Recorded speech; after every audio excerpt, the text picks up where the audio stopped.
मैं Rajiv Dubey, department of history, intermediate, Jamshedpur cooperative college, Jamshedpur. कल हम लोगों ने देखा रतौना आंदोलन के संदर्भ में किस तरह रतौना आंदोलन की रूपरेखा तैयार की गई, हिंदू मुस्लिम को लड़ाने के लिए अंग्रेजों ने कैसे कसाई घर खोलने का निर्णय लिया रतौना में, और उसके बाद में मुस्लिमों ने ही आगे बढ़कर कैसे रतौना के कसाई घर का विरोध किया, और धीरे धीरे ये राष्ट्रव्यापी आंदोलन हुआ और रतौना आंदोलन सफल हुआ और ब्रिटिश सरकार को ये कसाई घर खोलने का निर्णय वापस लेना पड़ा। आज हम लोग देखते हैं असहयोग आंदोलन कार्यक्रम, असहयोग आंदोलन का स्थगन, यानी कार्य जो असहयोग आंदोलन था उसको स्थगित भी किया गया था, फिर उसका महत्व क्या था और प्रभाव क्या था, इन सब चीज़ों के बारे में आज हम लोग देखते हैं।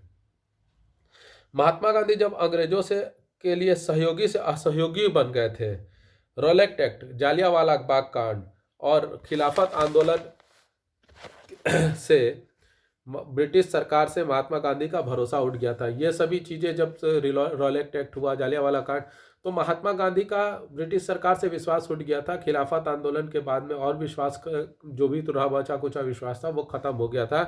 फिर सितंबर 1920 में असहयोग आंदोलन के कार्यक्रम पर विचार विमर्श करने हेतु कलकत्ता में विशेष अधिवेशन का आयोजन किया गया, जिसके अध्यक्ष लाला लाजपत राय थे।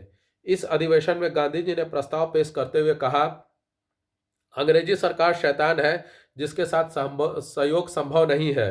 अंग्रेज सरकार को अपनी भूलों पर कोई दुख नहीं है, अतः हम कैसे स्वीकार कर सकते हैं कि नवीन व्यवस्थापिकाएं हमारे स्वराज का मार्ग प्रशस्त कर देंगे। यानी व्यवस्थापिकाएं मतलब व्यवस्था करने वाली जो संस्थाएं हैं वो हमारे स्वराज के लिए कैसे मार्ग प्रशस्त करेंगे, कैसे रास्ता आसान करेंगे। स्वराज की प्राप्ति के लिए हमारे द्वारा प्रगतिशील अहिंसात्मक असहयोग की नीति अपनाई जानी चाहिए। मतलब स्वराज को हम लोग को आज़ादी प्राप्त करने के लिए, अपने राज्य को प्राप्त करने के लिए, अपने देश की आज़ादी को प्राप्त करने के लिए हम लोग अहिंसा पूर्वक असहयोग आंदोलन की नीति अपनाना चाहते हैं और इसे अपनाना जाना चाहिए। दिसंबर 1920 के नागपुर अधिवेशन में यह प्रस्ताव स्वीकृत भी हो गया। महात्मा गांधी का मानना था कि ब्रिटिश सरकार ने भारतीयों के साथ बहुत अन्यायपूर्ण व्यवहार किया है।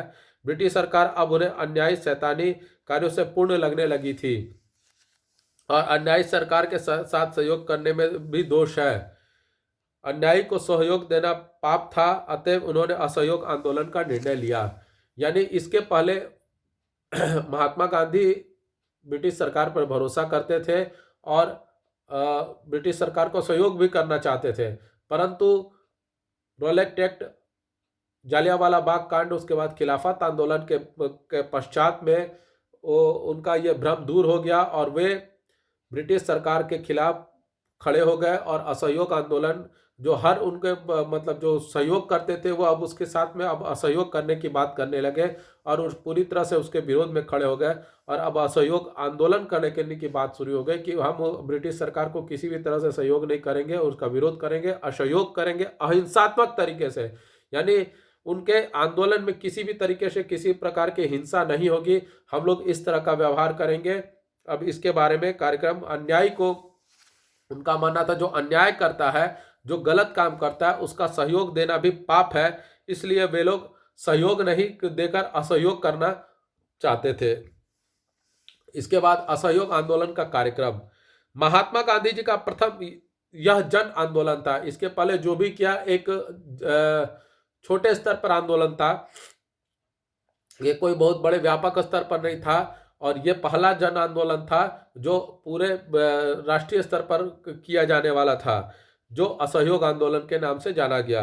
गांधी जी का जन जन के नेता बन गए थे। इस आंदोलन के कार्यक्रम से जनता में नया जोश आ गया।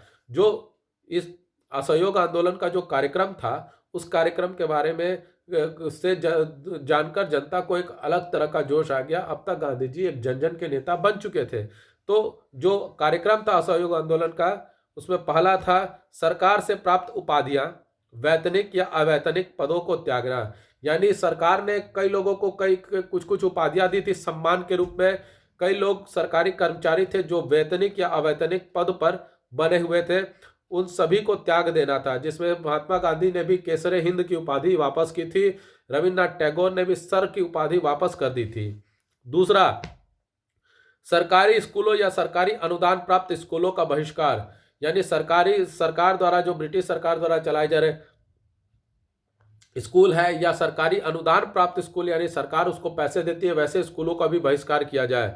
1919 के सुधार एक्ट के अंतर्गत होने वाले चुनावों का बहिष्कार करना है। 1919 में जो गवर्नमेंट इंडियन गवर्नमेंट एक्ट जो बना था, उसको उसके अंतर्गत चुनाव की प्रक्रिया भी थी, उस चुनाव प्रक्रिया का भी बहिष्कार करना। सरकार के सभी न्यायालयों का बहिष्कार करना, यानी जितने भी कोर्ट है उससे सभी न्यायालय का बहिष्कार करना है। सारे वकील उस न्याय प्रक्रिया का बहिष्कार करेंगे। विदेशी माल का बहिष्कार करना, यानी विदेश से जो भी वस्तुएं आ रही हैं जो भारत की बनी हुई नहीं है, भारतीयों द्वारा बनाई गई नहीं है, उन सभी चीज़ों का बहिष्कार करना।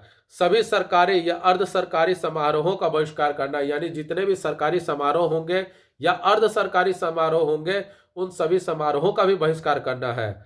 मेसोपोटामिया में सैनिक, क्लर्क या मजदूर के रूप में काम करने से इनकार करना। मेसोपोटामिया में उस समय अंग्रेजों का सरकार था और मेसोपोटामिया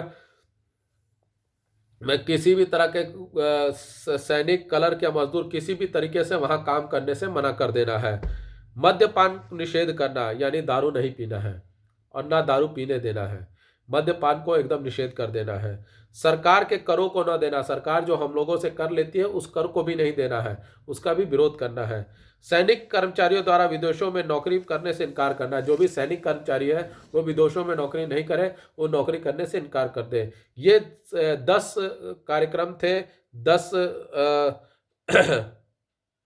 असहयोग आंदोलन के कार्यक्रम थे और इसी कार्यक्रम के अनुसार कार्य करना था। इस आंदोलन में रचनात्मक पक्ष पर ध्यान दिया गया। इसमें राष्ट्रीय स्कूलों एवं कॉलेजों की स्थापना करना, पंचायतों की स्थापना करना, स्वदेशी को स्वीकार करना तथा प्रचार करना, हस्तकरघा तथा बुनाई उद्योगों को प्रोत्साहित करना, अस्पृश्यता यानी छुआछूत का अंत करना और हिंदू मुस्लिम एकता स्थापित करना, ये सभी रचनात्मक पहलू थे इस आंदोलन के, असहयोग आंदोलन के, और ये कहीं ना कहीं आने वाले भारत के लिए ये बहुत ही मजबूत नींव बनने जा रहे थे।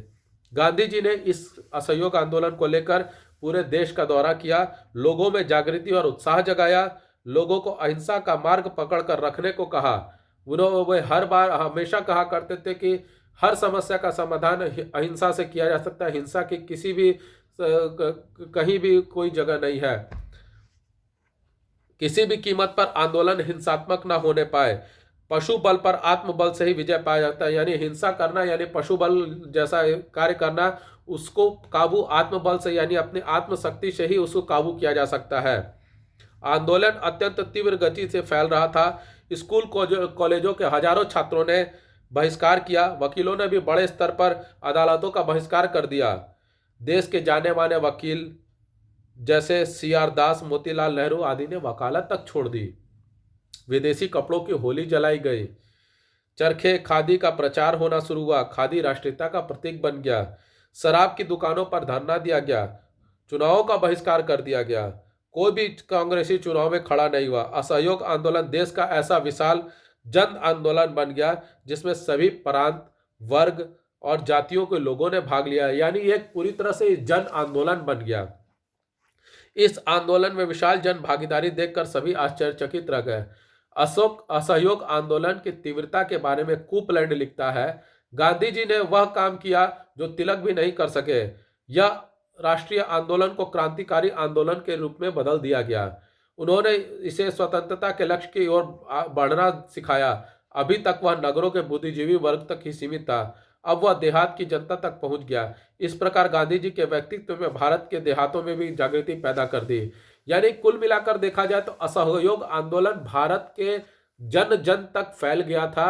वो सिर्फ नगरों तक सीमित नहीं रहा था, ग्रामीण क्षेत्रों तक पहुंच गया था और हर वर्ग, हर जाति, हर धर्म के लोगों ने इसमें भागीदारी दिखाई और ये समाज के अंतिम व्यक्ति से लेकर समाज के सबसे ऊंचे व्यक्ति तक सबने मिलजुल कर इस असहयोग आंदोलन को एक नया रूप दिया। इसे जन आंदोलन बनाया, राष्ट्रीय आंदोलन बनाया, जो कि स्वतंत्रता प्राप्ति के लिए जो सबसे महत्वपूर्ण चीज था, उस महत्वपूर्ण चीज को इन लोगों ने किया। वकीलों ने भी अपनी वकालत छोड़ी, अदालतों का बहिष्कार किया, लोगों ने विदेशी कपड़ों तक की होली जलाई, विदेशी कपड़ों को जलाया, खादी का वस्त्र पहना और खादी का प्रचार किया। इस तरह से कई चीज़ें इन्होंने की, हिंदू मुस्लिम एकजुट होकर इस लड़ाई को लड़े। तो ये सभी चीज़ें संभव हो सके गांधी जी के असहयोग आंदोलन के द्वारा ही, और इस असहयोग आंदोलन को पूरी तरह से राष्ट्रीय आंदोलन बना दिया गया। तो आज हम लोग इतना ही देखते हैं। कल हम लोग देखेंगे आंदोलन का स्थगन, यानी आंदोलन को जो एक रूपरेखा तय की गई थी, एक तारीख तय की गई थी, उसको स्थगित करके दूसरी तारीख दी गई, उसके बारे में हम लोग कल देखेंगे। तो आपको ये वीडियो कैसा लगा, लाइक करें, कमेंट करें, शेयर करें, ज़्यादा से ज़्यादा मात्रा में सब्सक्राइब करें। धन्यवाद।